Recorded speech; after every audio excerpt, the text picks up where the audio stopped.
налага да се надвиквам.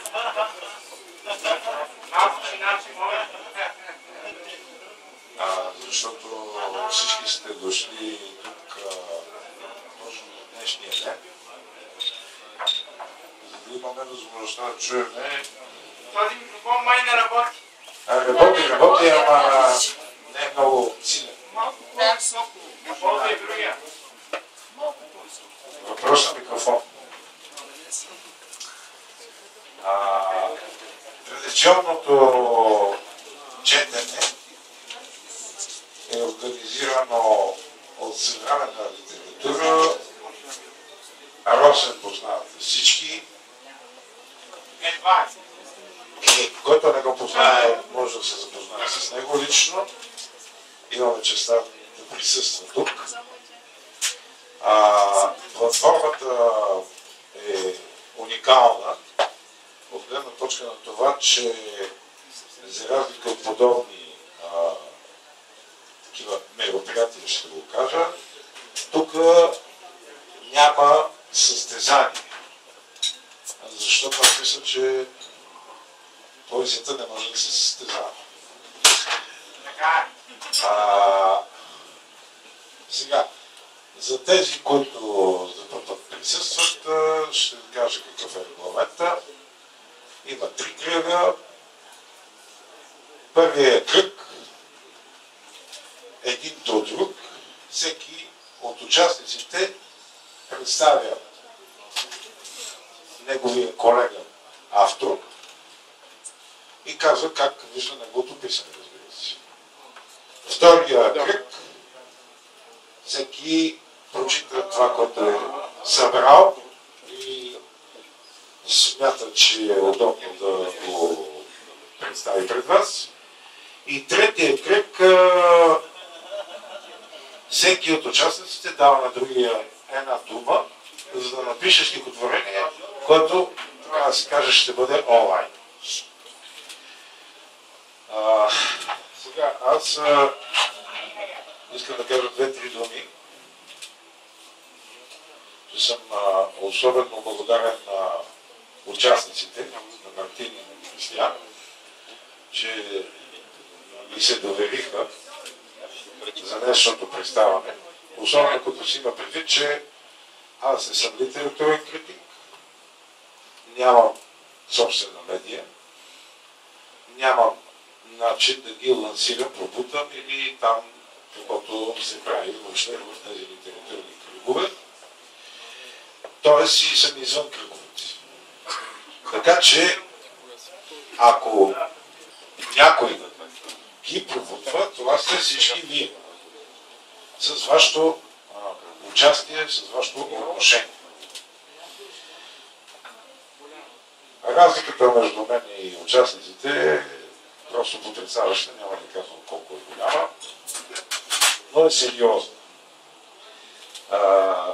Което от една страна ме радва, защото е някакси като опровержение на това, че има пропасти, че старите, че младите, че той, че има и така нататък. Сега, ще почна по-малко. Християн Илиев, ученик. Вече има публикации. Сега, таланта ти го казваш. Аз нищо не казвам по въпроса. Значи, има публикации в мрежата. Може всеки да му намери името, как сачка Google и така нататък. Сега, аз мога да казвам само лично мнение. Няма да бъде професионално, издържано и така нататък. Моето мнение е на читател. Какво е особеното при Християн? Особено казано, за да не използвам уникално, великолепно, супер и така нататък, цялата тази клишина на последователност. А именно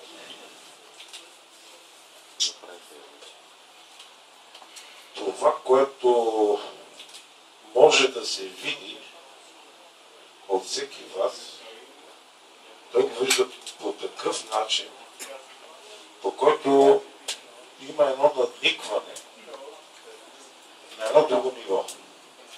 Аз няма да влизам в детайл какво е другото ниво. Мисля, че вие ще го намерите. Защото привидността е иронична. Ирония, която стига до отричане, но това е само горния пласт. Студенина, която също е на горния пласт. Поезията все пак не е вестник, не е информация. Тя изисква настройка, изисква съучастие. Така че опитайте се да бъдете съучастни на това, което ще чуете. Мартин Косов. Известно име, популярно, човек с една книга. Книгата се казва Дом, препоръчване. В момента се подготвя нова книга с работното заглавие февруари. Надявам се да имаме възможността октомври месец. Тук беше и издателя, някъде избяга. Да бъде издадена от чрез издателство Пъргавант.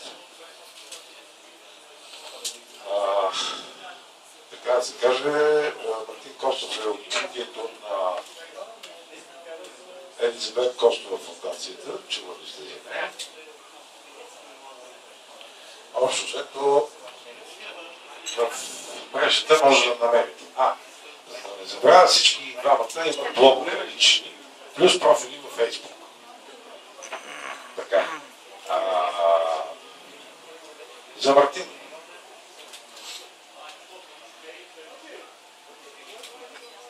За Мартин искам да гледате за думите. Думите, които употребява, са от тези думи, които така, като ги списат по екраните, дават биби, биби, биби, биби, биби, така точки, точки, точки, от този тип. Опитайте се да прочетете думата в неговия поглед, в неговия контекст. Без да слагате вашия морал, без да слагате вашия прочет. Защото думите, които той използва, са изчистени от всички тези наслоявания, които ние ежедневно виждаме. И това е един от особените моменти в неговото творчество. А именно, че той успява да извади така думите и текстовете. Ако някой не му е интересно, може да го пусне, така да се каже, за да го преча. И да постигне това, което всеки един от нас вижда всеки ден, но подминава. Аз се надявам, че след като чуете това, което е подготвил Мартин, няма да подминавате. Така. И понеже не искам повече да губя времето с разни лирични отклонения, ще дам думата на авторите. Мартин Костов. Браво!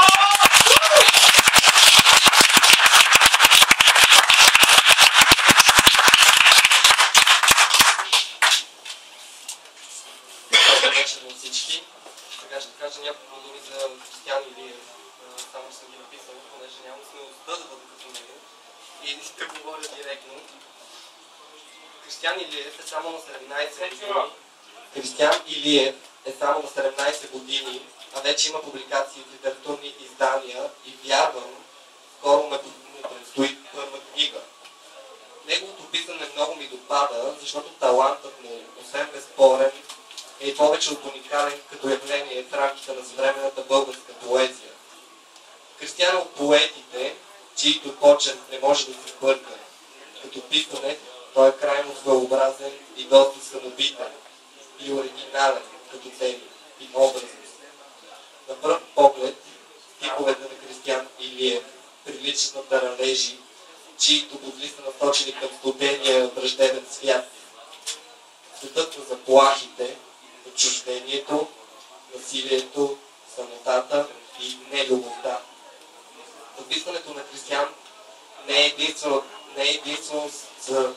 единствено самообрана или жест на красиво срещу положено отчуждение към заобикалящата го действителност.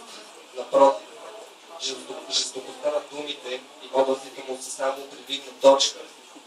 Зад нея се крие една дълбока чувствителност, скрита обич към другия, смирено съмнение в себе си и приглушен вопъл за споделеност в любовта. Защото както всички големи поети, дори когато пише за друго, Кристиан Илиев създава чудесните си стихове именно за нея. Благодаря.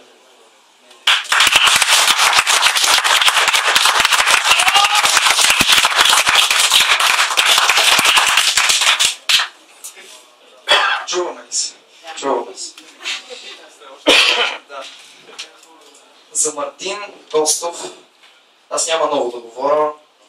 Искам да кажа, че в неговата поезия има много болка, има много любов.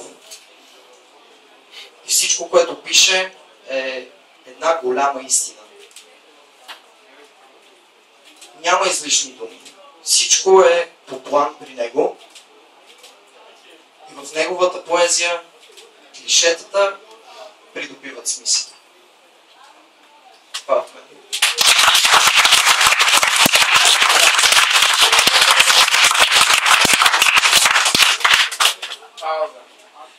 Сега по план, както подсказва Карамфилов там, има такава пуш пауза, когато има плейлиста, който те могат да са селектирали техни любими парчета.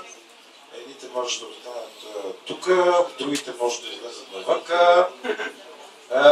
И след като минат тези две парчета, започваме с втория кръг по същество, с представянето на тяхната продукция.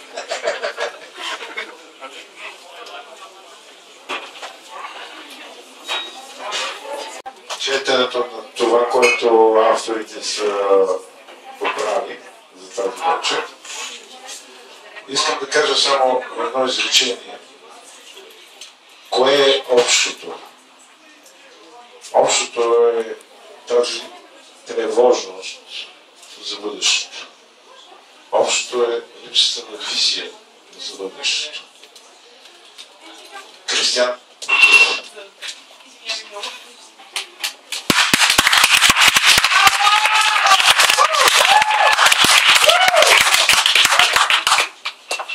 Аз започвам. Днес всичко черно потъмнява. Гумите на колите не се въртят и паметника в центъра не е огрян от слънцето. През такива дни дори мъртвите възкръсват. Браво!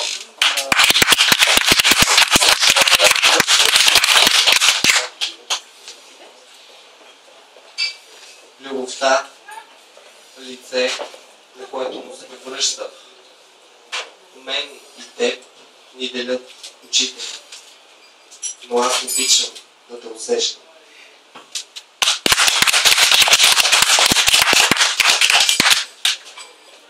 Квартални гробища. Броим до 10 за чучупените катерушки. Книем с затворени очи и чакаме да ни открият.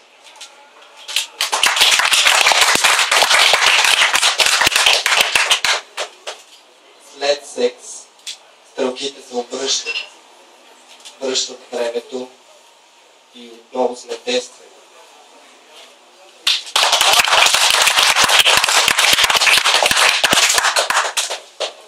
Светлината си отиде.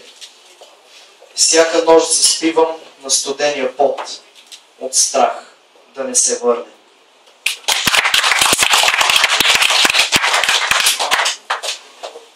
Всяка сутрин ще те будя в ръцете ти, без да съм заспивал тях.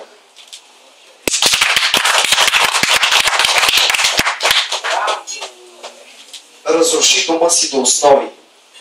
Гледай как започва да забравя, че някога си живял там. Чак когато ти забрави името, можеш да започнеш да го навестяваш, да съдиш цветя в двора му. И докато се сети кой си всъщност, ще е нов дом, построен от други и други ще го обитават. Но той ще те запомни, като скитника градинар.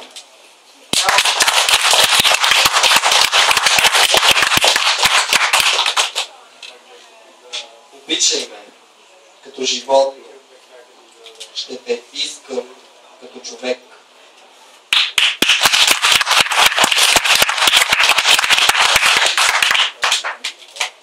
Конско взе Достоевски и си сложи очилата. Сготви и поднесе порциите като пламен готвач.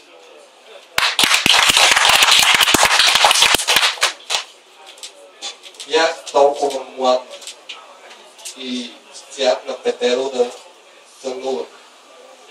Дълбочината, която заспивах, все по-близка.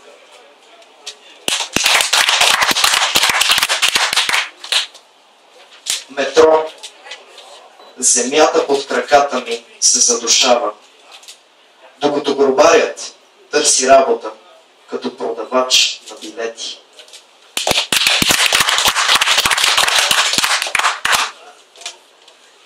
Ще те оставя в самотата си и там ще те обичам и сънувам.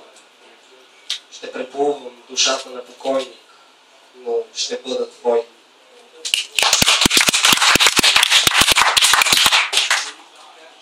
Да те обичам е като зимният плаж. Мога да лежа на пясъка, но ако плувам, ще замръзна.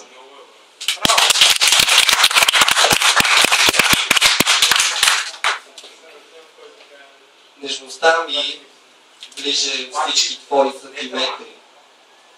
Нежността ми е курва в леглото ти. Любовта ми е твоя любовница.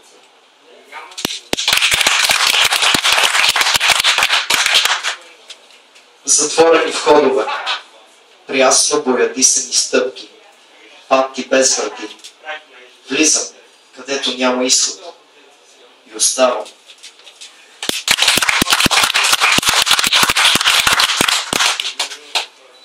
На майка ми, различна и тиха, като нощ, дъждовно време, като вятър, ръцете на слънцето, лазещо над те, с нежност и безсилие.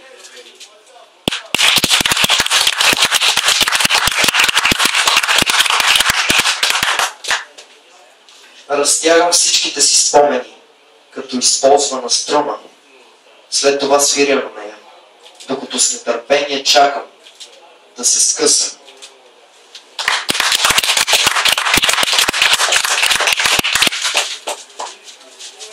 Ще те сънувам, гол, без спин, с ръце над главата, придържани от очите ми. Ще гледаш топъл езика ми, като змия по кура си. Когато си в мен, остани завинаги.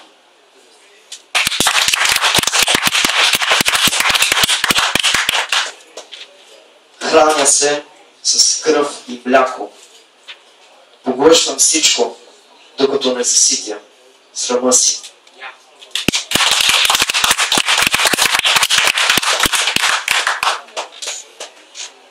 Животът не е секс, нито наркотици. не е среща за 20 лева или за 30 деление в съзнанието ми. Животът не сити.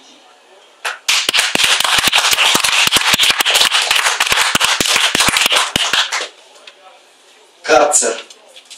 Пияни майки целуват децата си, а на тези без поглед купуват очила.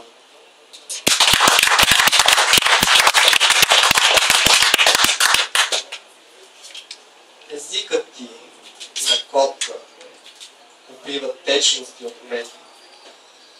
Винаги жаден иска още.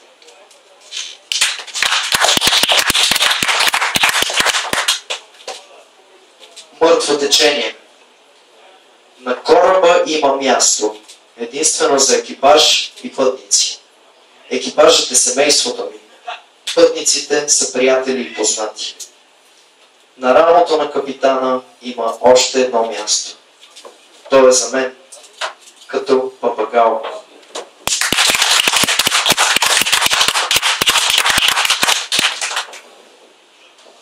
Любов не се умира. Тя е нежна червена панделка на косата си. Или татуировка, която мразиш. Толкова вечна, толкова не на място, защото нямаш коса.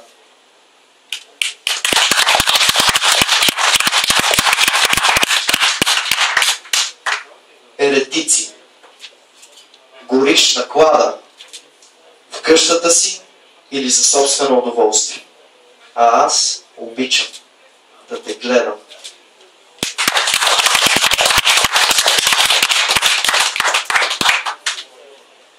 Животни.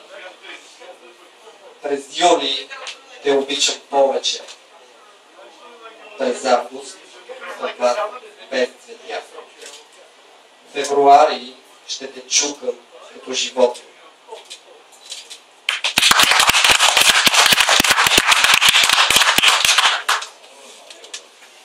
Брьогел-рап.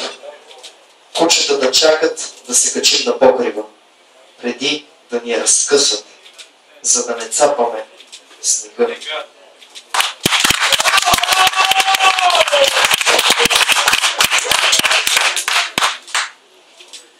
Пролет. Свят. Изгубен. Погубен. Изморен. Усмихваш се, красива пролет, на вятъра. А той в косите ти, от тях ръцете ми, докосват цвета на слънцето. В очите ти умирам, пролет, умирам от страст и привързаност. Умираш и ти.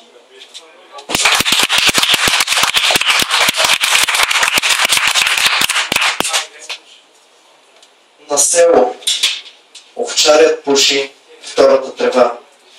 Агнетата умират, овците стрелят, димът поглъща гледаш.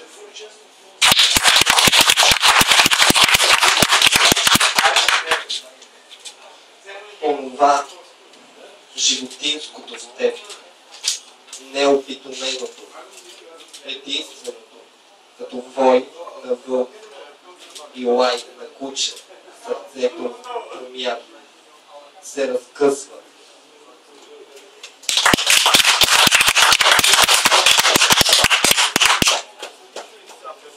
Играем на таблата на дядо ми преди да те чухам. Хвърлям чифт, печеля сърцето ти, но губим играта.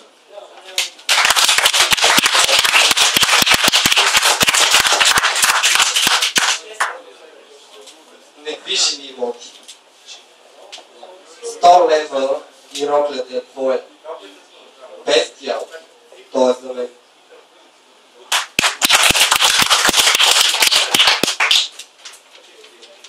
Пусни чешмата и слушай капките, докато се топлиш в завивката и другите си хладни оръжия.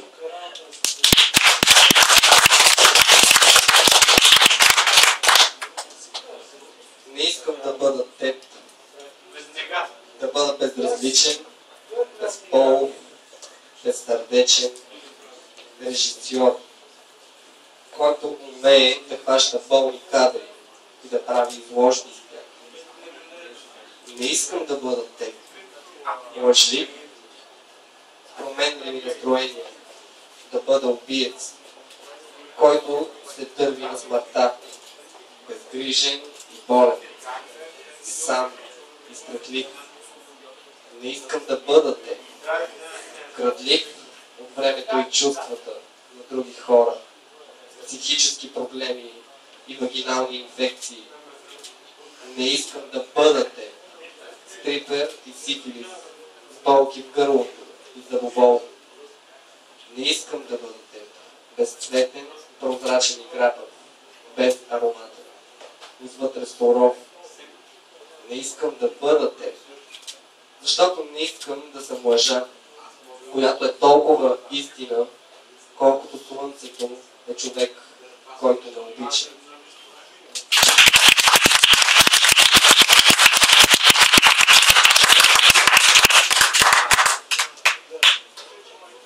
Срам. Единственият шум, който се чува, е този в главата ми, като прозорец, който напомня колко е тихо навън.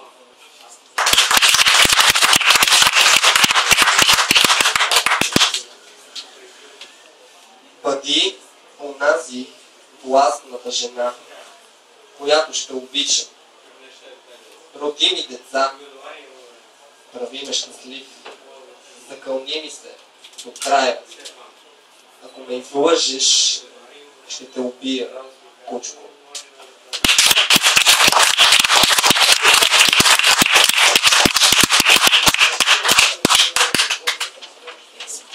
Морска болест.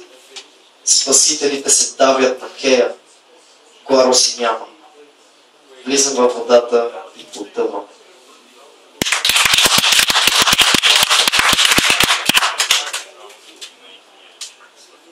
Спомените, начинът на много курви да оцелеят, а наркотиците са самия, от който се нуждаят. Мъжете с тях заменят други, които са с скрито съзнание и без които не могат да дишат. Е като да бъдат цял живот грешници в ръцете на убиеца, който мъртъв лише пениса, снима и иска да го чукат. Вече е без дрехи. Обективът фокусира цялата същност на голата душа, която отчаяно търси теб.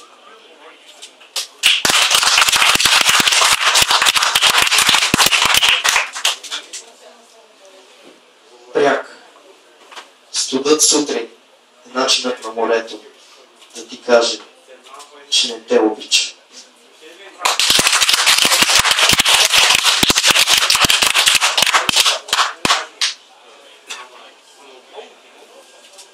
Сутрин свършваш като чаша кафе, без захар.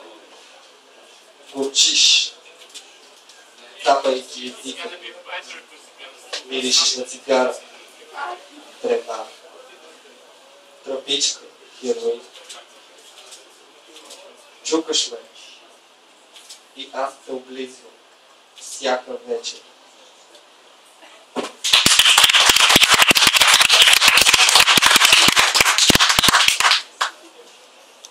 Първороден сън. Капещи морета, гора от риби и гръмотевици, обърнати надолу.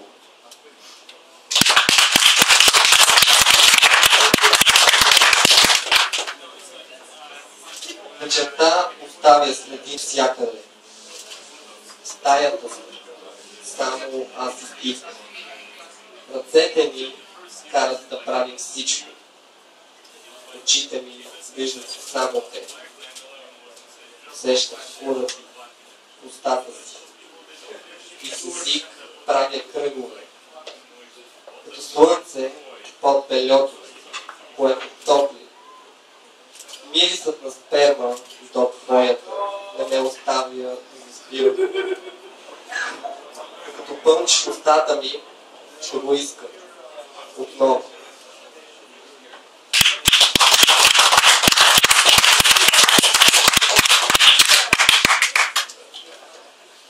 Цветята, които ми подари, изсъхнаха в ръцете ми.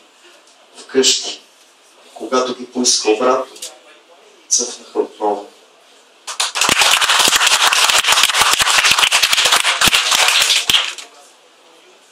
Люаш, харесва ми да те хапя и да те хапя без да преглъщам и да ме хапеш без да гълташ. Да сме близо и далече, да усещам вкусата, как се разтваряш в устата ми, като наркотик, към който имам абстиненция. И всеки път да настръхвам, когато има разстояние между нас.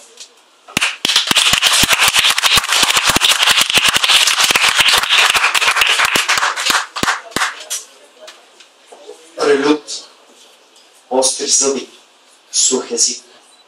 Разказваш ми за някога. Всеки път по различен начин.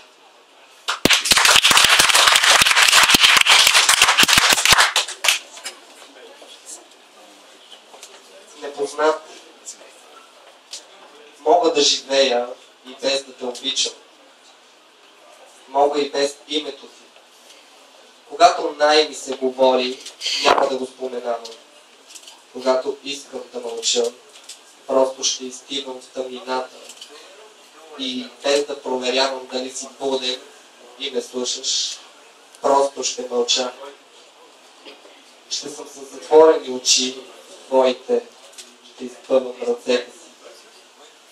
Докъдето стигат пръст, ще рисувам без думи и ще чертая с език по въздуха. Ще наричам себе си с различни имена. Ще отговарям на въпросите си. Ще забравя на различни хора в различни градове.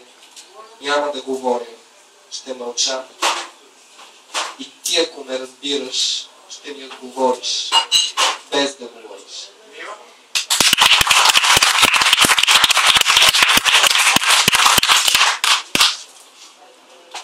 Тъмнината си отиде.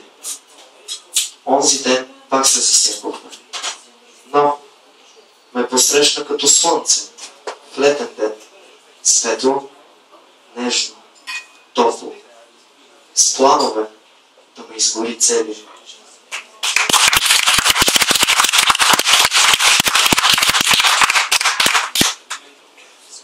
Всяка пейка, върху която съм плакал за теб, вече гние. Тебна гончаровка.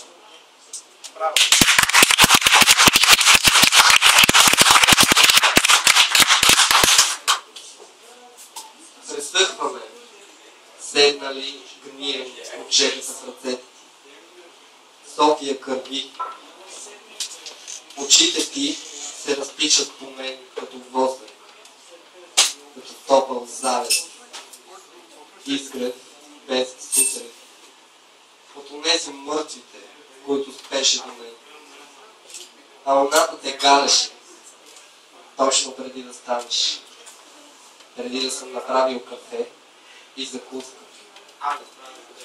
Спиш гол, като мен. Аз художник, рисувам пейзажи, които си ти. Под чаршафа, онзи върху теб, над западни. Рисувам пръст. Събуждаш се, възбуден. Аз съм закуската, кафето, вечерята. Гладен, пия цветовете ти и се започва.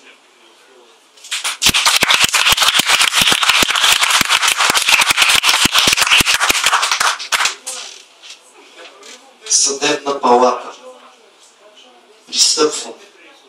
Служебните адвокати ме гледат с оплаха. Разкаивам се.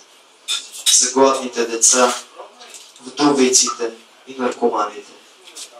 Съдията чупа по масата, сякаш иска да удари мен. С злоба и омраза. А присъдата – живот.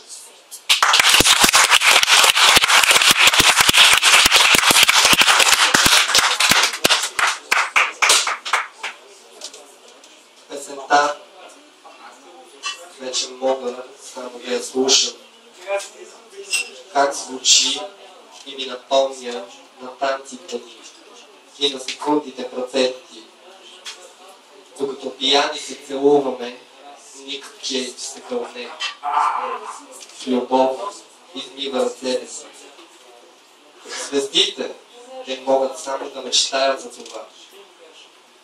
Чувството, което те кара да прележа вените си и да изпискам течността, шибаното ти гърло е само мое.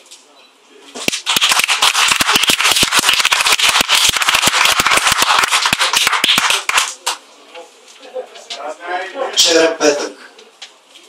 На уличната лампа не е приятно да вижда очите ти, нито пък на снега да се спъваш в него. Но когато плачеш, съжаляваш и признаваш успехите си на хищник. Лампите ти осветяват пътя, а снегът намекотява падането.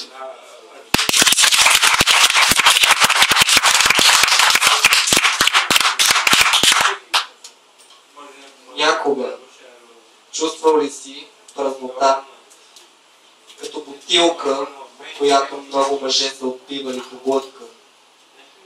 Чувствал ли си се несъвършен, антиидеал, курва, наркоман, бездомник в сърцето ти?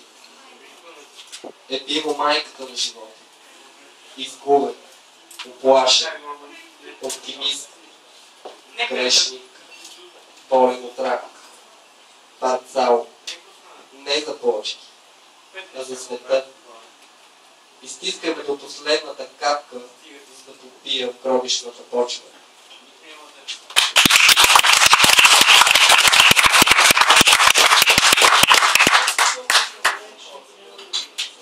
Тихо решение. Взел съм пистолет, взех и заглушител. Днес ще отида в мазето, където никой няма да ме види. Ще броя до 3 и ще го оставя на масата. И ще мълча, за да чуя всичките си неспазени обещания.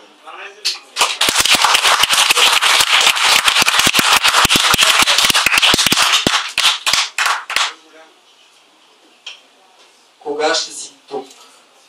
До моето тяло не се стига с автобус.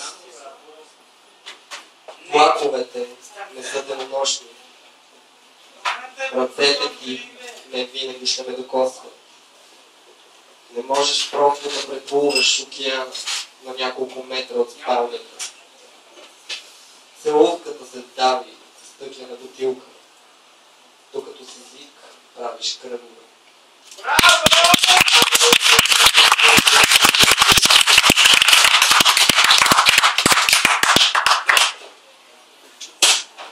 Сега искам да поканя Симеон да прочете едно стихотворение.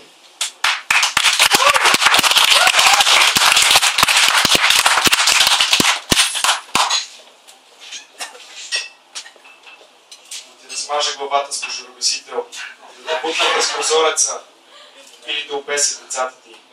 Ще е само доказателство колко много значиш за мен.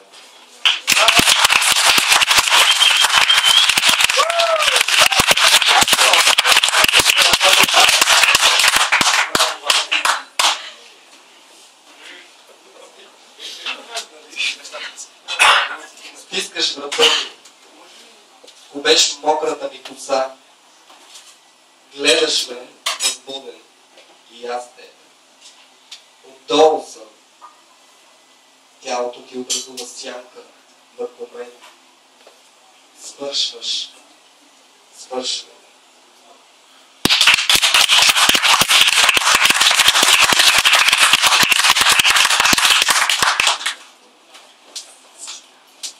Когато ръцете ми са вятър, а очите ти звезди, ще заживеем, но този път без пунктуационни грешки.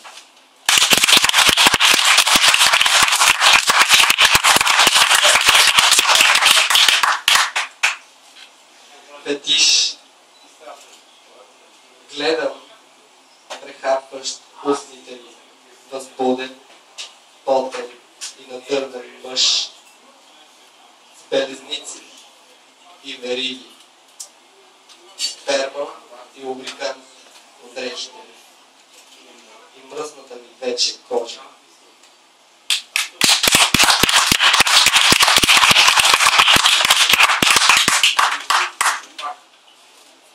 Ти си електричеството за градския транспорт, което изгасва на нова година и оставя хората слепи за случващото се.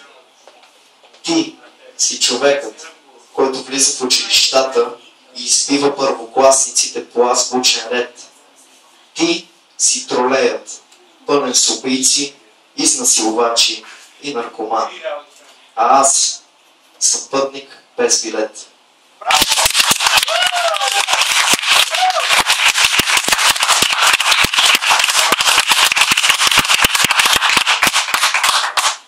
Сега ще помоля Бистра Величкова, която е редактор на моята втора книга, която ще излезе в края на септември или началото на октомври. Когато излезе тогава, но да, Бистра Величкова.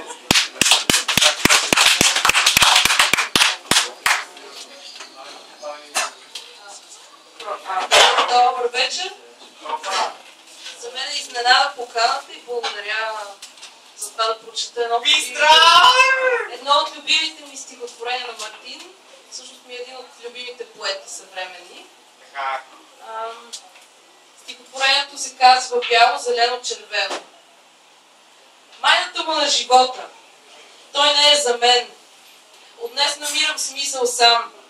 На кого му пука за детството? Само те обърква. Обикновено се излагаш, пишейки на непознати хора. Учиш, за да си уличник. Трусаш се, за да усещаш. Действаш без да знаеш защо нищо. Умираш между тревата и водката или просто мислиш. Това е голяма пропаст, в която ще падна бавно завинаги. Но няма да живея дълго, за да се шокирам. Тялото вече не се държи на повърхността. Потъва в сълзи, а небето написано с кръвта от сърцето ми е бяло и зелено. Какъв е този живот, който предсказва бъдещето? Трябва ли да го знаем? Нека е изненада. Ако се случва, щях да съм различен. Момчето, което искаха да видят, се промени. Този скапан живот променя всичко изцяло. С изпушването на една цигара. Изтрещявам. Не приличам на себе си. Промяната изнервя и ме изневерява.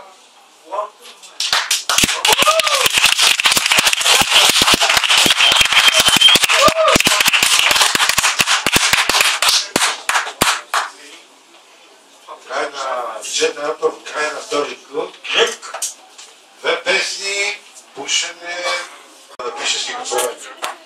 В този смисъл на нещата поемам цялата вина и гарантирам, доколкото може да ми вярвате, че такива думи бяха казани и всичко е написано в момента. Аз не съм ги виждал стихотворението, така че ще ги чуя заедно с вас. Сега, думите, които Мартин каза на Кристиян е гола, а пък Кристиян каза на Мартин думата волк.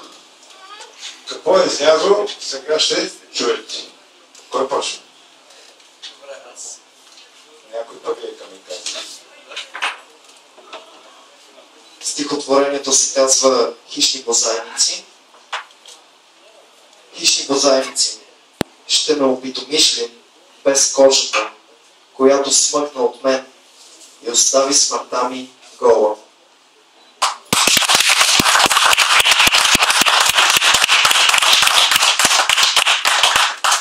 Моето стихотворение заглавие няма. Ти си онова кълбо в гърдите ми, заради което не обичам да живея. Ти си болка, детски смях. Ти си дъжд, а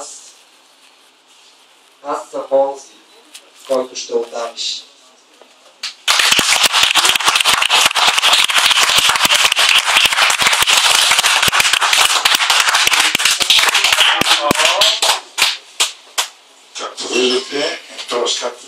Виждате, всичко е написано пред вас онлайн на видимост.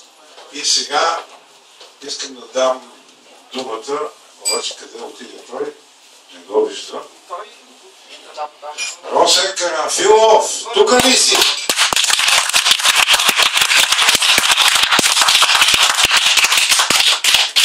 Виновникът е той в крайна сметка. Ние сме така по-невинни.